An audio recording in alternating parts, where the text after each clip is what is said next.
বন্ধুগণ নমস্কার। প্রথমে আপনাদের অনুরোধ করব আপনারা আমার চ্যানেলটি সাবস্ক্রাইব করবেন এবং ভিডিওটি লাইক করবেন। বাংলাদেশে নির্বাচন পর্ব শেষ হয়েছে। আপনারা হয়তো এর মধ্যে শুনেছেন, আমিও একটা ভিডিও করে বলেছি যে নির্বাচনে যে বিএনপি বাংলাদেশ ন্যাশনালিস্ট পার্টি তারা প্রচণ্ড যে ভাবে জয়লাভ করেছে, অর্থাৎ 300-র মধ্যে 211 সিট পেয়ে জয়লাভ করেছে। ফলে বিএনপি এখন মন্ত্রিসভায় যাবে এবং বিএনপি মন্ত্রিসভায় যাবে। প্রধানমন্ত্রী হবেন প্রাক্তন প্রধানমন্ত্রী খালেদা জিয়ার পুত্র তারেক রহমান।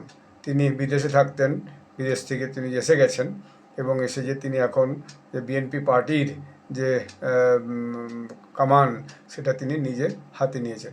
এখন বিষয়টা হচ্ছে, এরপর দেখা যাচ্ছে কি যে বাংলাদেশে যে আপনার এই যে যখন গত বছর 2024 সালে যে যুব আন্দোলন হয়েছিল, সেই যুব আন্দোলনে শেখ হাসিনাকে, যিনি প্রাক্তন প্রধানমন্ত্রী হয়ে গেছেন, তিনি হচ্ছে কি যে তার বিরুদ্ধে একটা ভয়ানক রোষ হয়ে বাংলাদেশে ক্ষমতা বদল হয়ে যায় এবং শেখ হাসিনা বাংলাদেশ থেকে পালিয়ে ভারতে এসেছেন এবং ভারতে শরণ নিয়ে আছেন।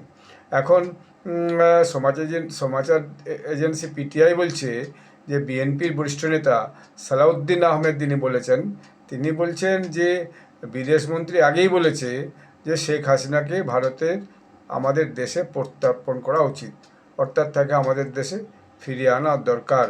অর্থাৎ ইউনিস সরকারের আমলে যে বিদেশমন্ত্রী ছিল তারা এই কথাটা আগে থেকেই বলেছিল, কিন্তু ভারত প্রত্যার্পণ করার পথে কোনো দিনই যায়নি এখনো পর্যন্ত। ভবিষ্যতে কী হবে সেটা বলা মুশকিল। এবং তিনি আবার এটাও বলেছেন যে নিয়ম অনুসারে তাকে প্রত্যার্পণ করা যায় এবং আমরা প্রত্যার্পণ এখন দাবি করছি। এখন এই দুই দেশের বিদেশ মন্ত্রণালয়ের মধ্যে এই মামলা আছে। এখন দুই দেশের বিদেশ মন্ত্রণালয় এই অনুরোধ স্বীকার করে কি না সেইটা আগামী দিনে বোঝা যাবে। কারণ বিষয়টা হচ্ছে যে ওনাকে, শেখ হাসিনাকে একটা কোর্ট থেকে দোষী সাব্যস্ত করে তার মৃত্যুদণ্ড দেওয়া আছে এবং এটা হচ্ছে ইন্টারন্যাশনাল যে ক্রিমিনাল ট্রাইব্যুনাল আছে সেখান থেকে দেওয়া হয়েছে। যদিও সেটা শেখ হাসিনা মানেননি। তিনি বলেছেন যে আমাকে আত্মপক্ষ সমর্থনের সুযোগ না দিয়ে এইভাবে আমার বিরুদ্ধে একটা মোকদ্দমা চালিয়ে সেটাকে হচ্ছে কি আমাকে শাস্তি দেওয়া হয়েছে, আমাকে আমার নিজের পক্ষ শোনানোর সুযোগ দেওয়া হয়নি। এখন এই যে নির্বাচনটা গেলে, নির্বাচনে আওয়ামী লীগ অর্থাৎ শেখ হাসিনা যে পার্টি ছিল, সেই শেখ হাসিনা পার্টি আওয়ামী লীগ অবশ্য অংশগ্রহণ করেনি, কারণ তাদের অংশগ্রহণ করার কোনো সুযোগই ছিল না। এবং এখন এইটাকে নিয়ে একটা টানাপোড়েন অবশ্য শুরু হয়েছে। এখনও মন্ত্রিসভা গঠন হয়নি বা প্রধানমন্ত্রী এখনও শপথ গ্রহণ করেননি। তবে যাই হোক, একটা কথা তারেক আনোয়ার ইতিমধ্যে বলেছেন যে দেশের মধ্যে কোনোরকম যে অরাজকতা, কোনোরকম যে ভেদভাব, কোনোরকম অত্যাচার কারোর প্রতি, এটা কিন্তু আমার সরকার সহ্য করবে না। তখন সেটা সত্যি তিনি কতটা মানেন সেটা দেখতে হবে।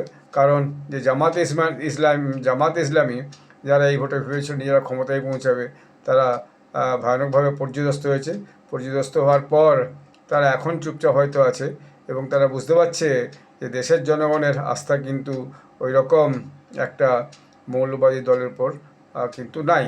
তাহলে পরে এত বিপুল ভোটে এই যে বিএনপি জয়লাভ করতো না। এবং বলা হচ্ছে যে সাধারণ মানুষ, মহিলারা বিশেষত, এবং ধর্ম নিরপেক্ষভাবে সমস্ত মানুষ, বেশিরভাগ তারা হিন্দু, বৌদ্ধ, খ্রিস্টান সব কিন্তু বিএনপিকে ভোট দিচ্ছে এবং বিএনপির উপর একটা ভরসা আছে। কারণ জামাতের কর্মকাণ্ড তারা ইউনিসের যে তদারকি সরকার তার আমলে তারা দেখেছে। ফলে ব্যাপকভাবে ভোট দিচ্ছে এবং আওয়ামী লীগের যারা সমর্থন ছিল তারাও বলছে যে তারাও যেহেতু দ্বিতীয় কোনো বিকল্প নেই, তখন তারা ওই জামাতকে বাদ দিয়ে আওয়ামী লীগকেই কিন্তু ভোট দিচ্ছে। ফলে বিএনপি এই ব্যাপক ভোটে জয়লাভ করেছে। এখন এই শেখ হাসিনা প্রত্যার্পণ নিয়ে ভারত বাংলাদেশের আগামী দিনে কী সিদ্ধান্ত হয় সেটা দেখার অপেক্ষাতেই আমরা থাকবো। এখানেই ব্লগটি শেষ করছি। ধন্যবাদ।